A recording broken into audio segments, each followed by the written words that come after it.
Today I'm gonna be talking about songwriting. Yes, you heard it right. Songwriting. So stick around and you just might pick up something useful.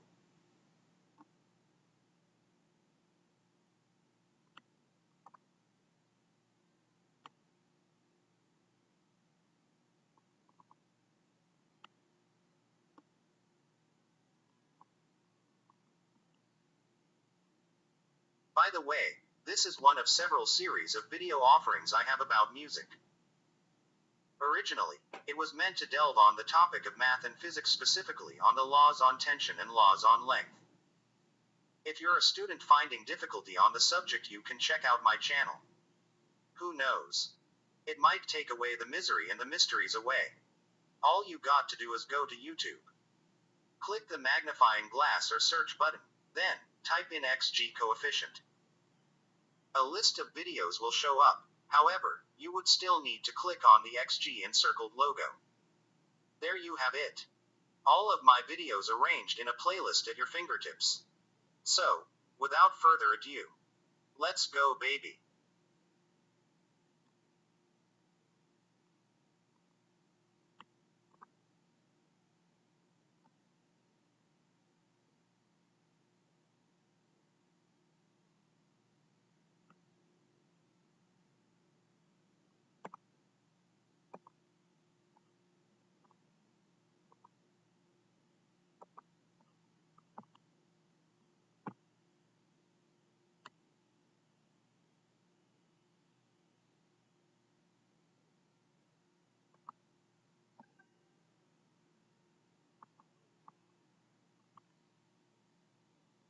This chart will be your guide, as it became mine during experimentations I made with a little bit of trial and error. When studying physics, always remember to find a practical application relevant to a topic. For example, suppose that your professor opened up a discussion on nuclear energy. Then a real-life application could well be about uranium enrichment, or possibly on how to erect a nuclear power plant. But that must wait for another time, since our discussion started out with laws on strings. So, we stick to sound waves for now.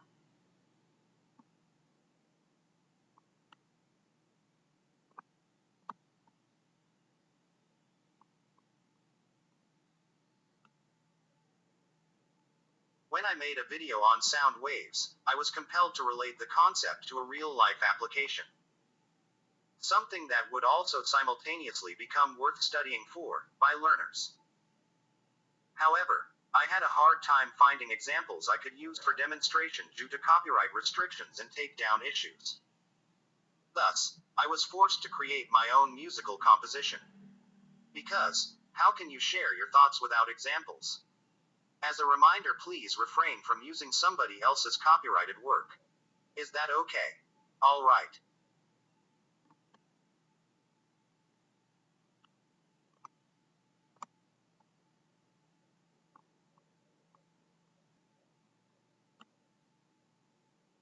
Place your attention on parts of a song here. This format lets you input lyrics or written texts and the melody. Advanced learners place the melody as notes in a scale. But what if you're just a layman who doesn't understand music jargons? It's really not the end of the world. All you need are chords and a good ear.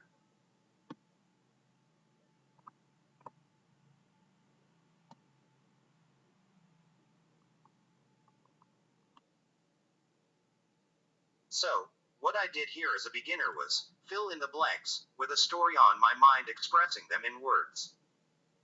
There will be times when the wordings in a stanza actually forms the chorus. And vice versa. It all depends on whether you feel which one is better as a chorus. I kept at it until I was able to come up with this. And it's in French.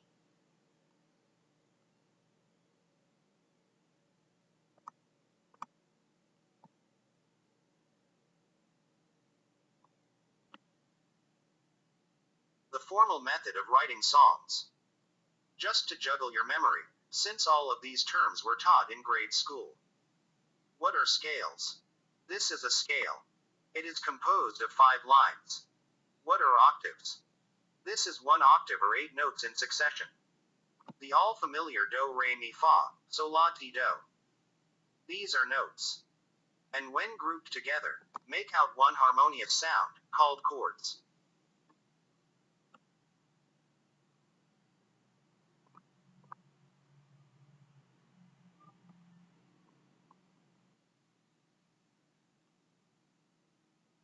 Let's move on to music theory.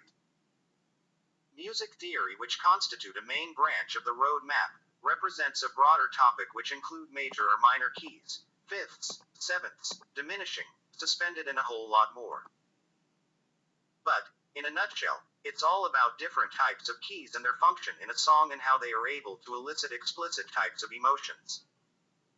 I recommend crash course videos by a YouTuber named Rick Beato to hasten your learning curve.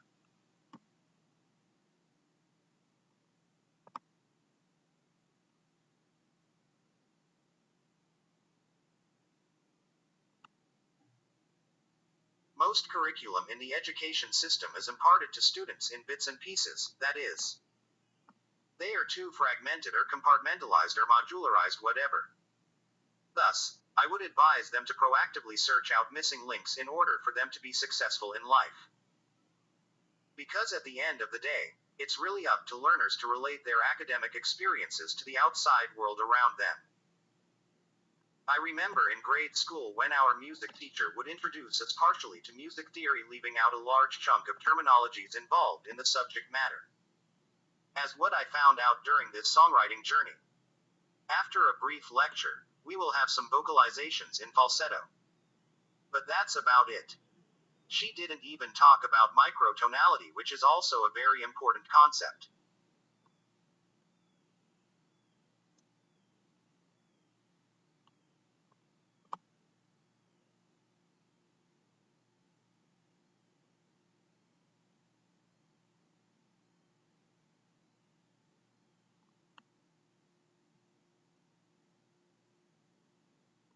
And as we reached puberty and in one of our physics class, I got to see a lot of numbers on the board, and trying to get a sense of what's going on. I was like, what is our teacher saying? And why is there a lot of F's? I am referring to this formula. In case some of you haven't watched episode 4, just click the link. To take away the mystery behind the concept, the usefulness of numbers representing frequencies here will be good only after a certain point, and that is when you have set your percussive instruments to their right length and tension. After that, physics and numbers take a back seat.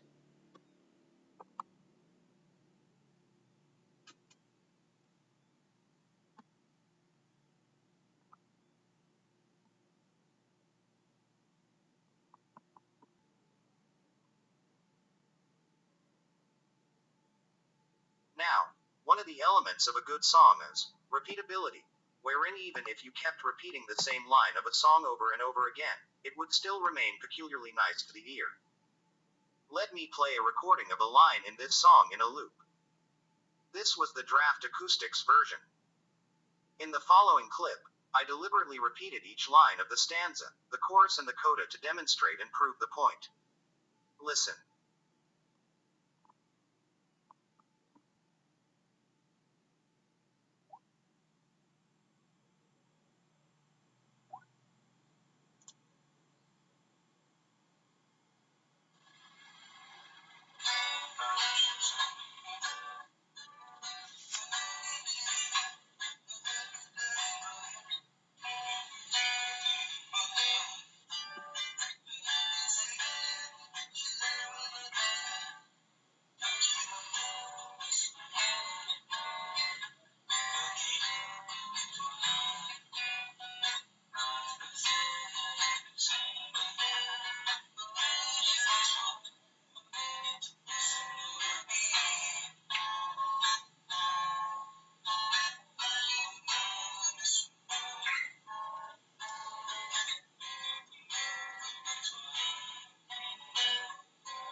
you will see how the songs slowly evolve or progress as background music are added later on. Did you notice how stanza 1 and 2 when combined with the chorus make the song more dynamic? I mean, that's the idea at least. The other two elements are 2. It must be catchy and enjoyable, and 3. It must be easy to remember. Most notable hit songs, in my opinion, all have these same qualities. As recap, there are 2 ways of writing songs, the layman's and the formal method. The latter require writing notes in a tedious manner onto a tablature, which require memorization of a chord's individual component notes, while the former gives you a more carefree way of doing so. Before we go on any further, and as much as I would love to go deeper into details on this vast subject, please bear in mind that the purpose of this video is merely to provide the audience with a simplified guide or roadmap for songwriting. It's up to the viewers to find relevant reading materials depending on how interested they are on the subject matter, to enhance their knowledge. Alright, let us continue.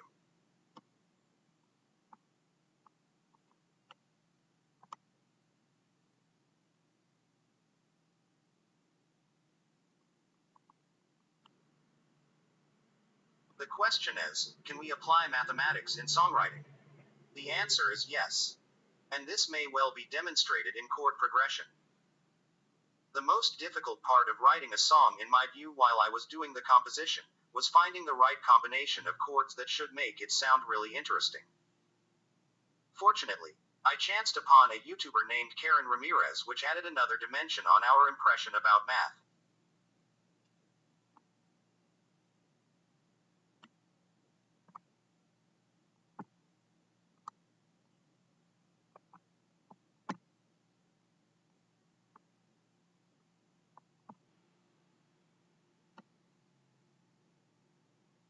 Logic deal with mathematical statements in written or textual form instead of numbers, and yet in many instances this concept can still directly convey mathematical expressions, purely with numbers, in exact parallel with its descriptive premise.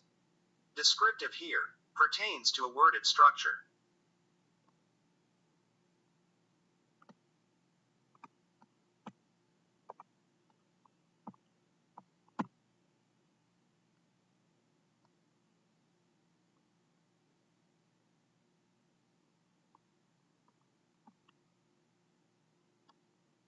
In one of Miss or Mrs. Ramirez episode on chord progression, she was discussing how logic greatly facilitate predicting a sequence of great-sounding chords through a formula.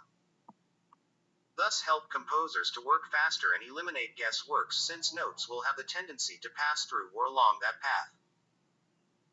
Another principle behind chord progression swirls on the notion that notes tend to go back to a so-called starting point or tonic, as if portraying a loop. The formula itself is so simple and easily reproducible. The example given in the video was a song written in this group of chords: C minor, A minor, D minor, G and C. Since it started out at the key of C, you need to create a table that starts with C designated with the numbers 1 to 8. Thus if you start with any key, for example key of F, then the table would have to start at F as well. But in this instance, it's in the key of C. Don't forget the adjacent major and minor designation of a key. The formula itself is so simple as well, although you have to memorize it.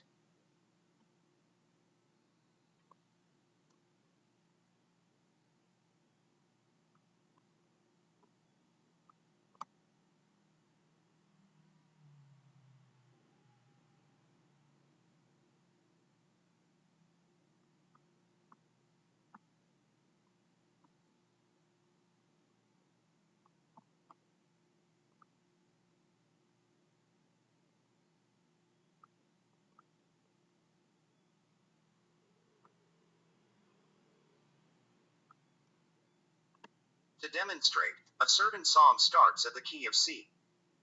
Pick a second chord, any chord at all. For example, you felt E minor sounds good with C. Next, the formula will now be pointing to a third chord as number 6, looking at the table, which is A minor.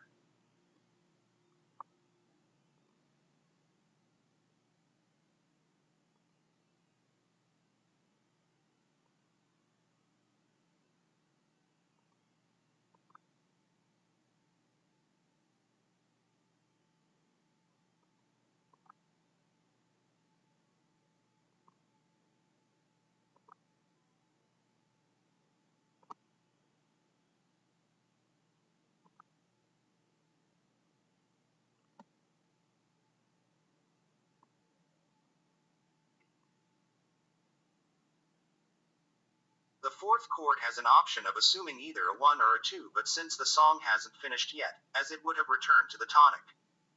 In this case a C. We continue with the loop.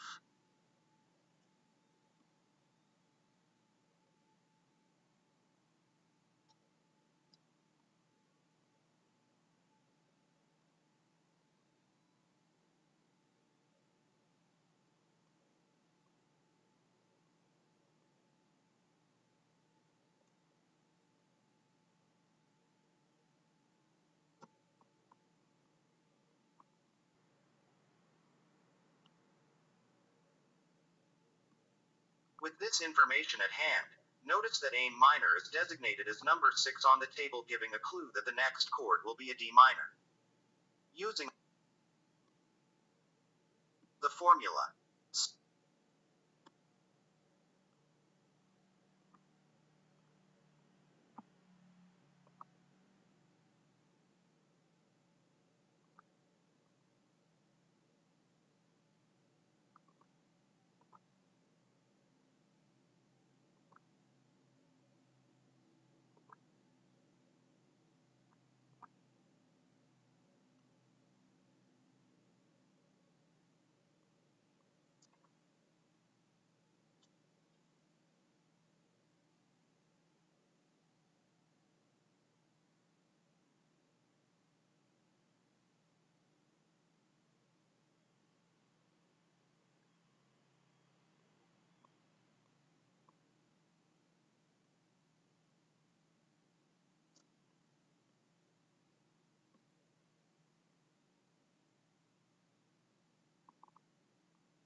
So we resort to D minor.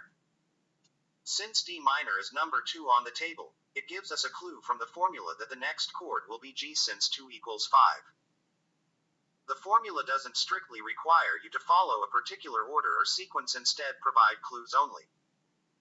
This way, no two compositions will ever turn out the same. It's up to the composer to validate the uniqueness of his work compared to existing tunes. Continuing the process, since G is a 5 on the table that corresponds to a 1 on the formula, it gives us another clue that the next chord will be C. And the looping terminates since we got back to the tonic.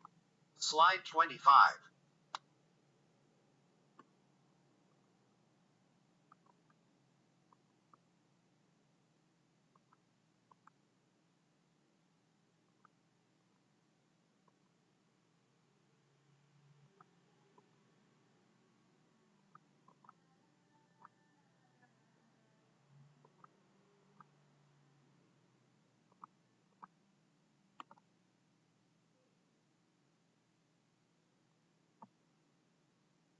The human voice.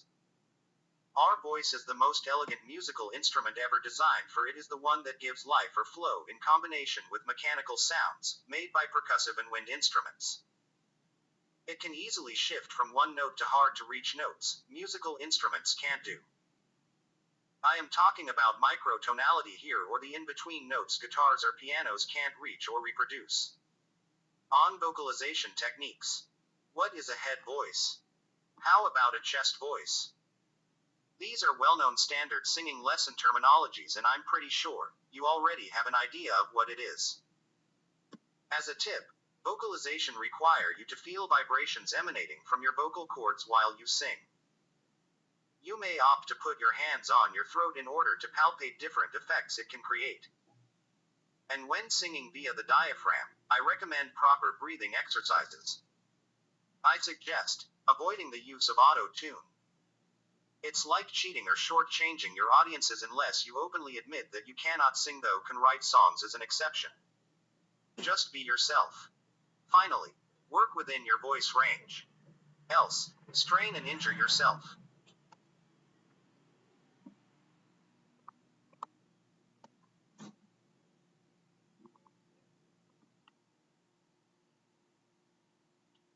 On musical instruments. Attention to detail is very important. A musician must know the intricate parts of the instrument he or she is playing.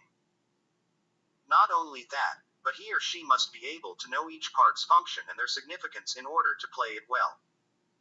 GarageBand may make things look insanely easy, but it's not. It takes a lot of study and practice in order to gain the necessary skills.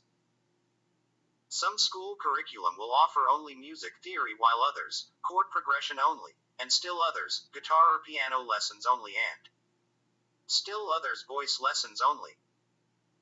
That's why some of you know how to play an instrument but can't sing well, while some can sing but cannot write songs, a fairly distributed strengths and weaknesses scenario. Why can't it be just a complete training for a well-rounded personality development?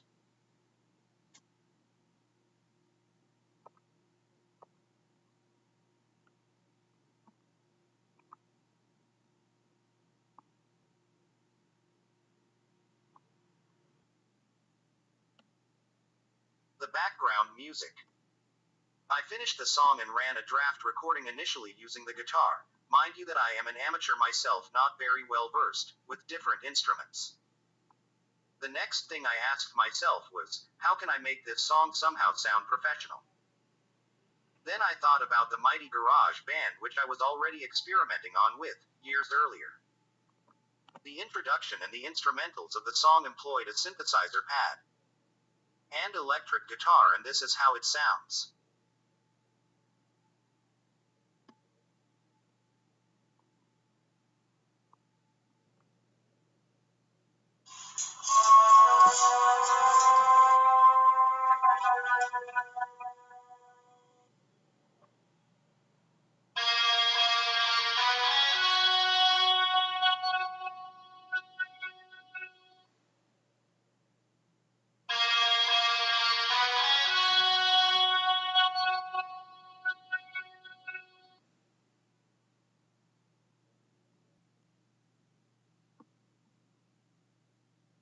I found the piano the best fit for the coda part after trying different sound characteristics.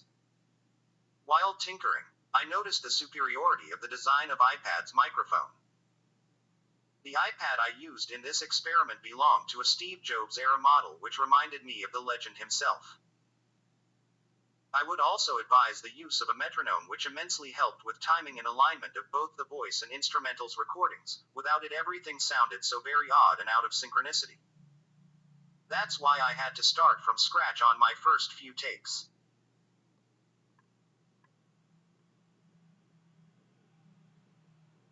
Finally, the open source freeware named Audacity was also used in the making of this song. Audacity served as the main platform for my work, as I dumped all my recordings of guitar, voice, and synthesizers as a WAV file, then assembled them together into one coherent form.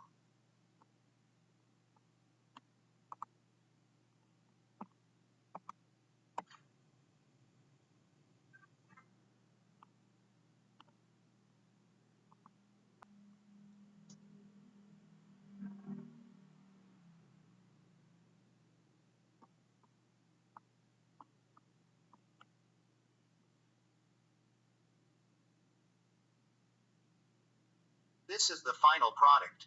Slide 36.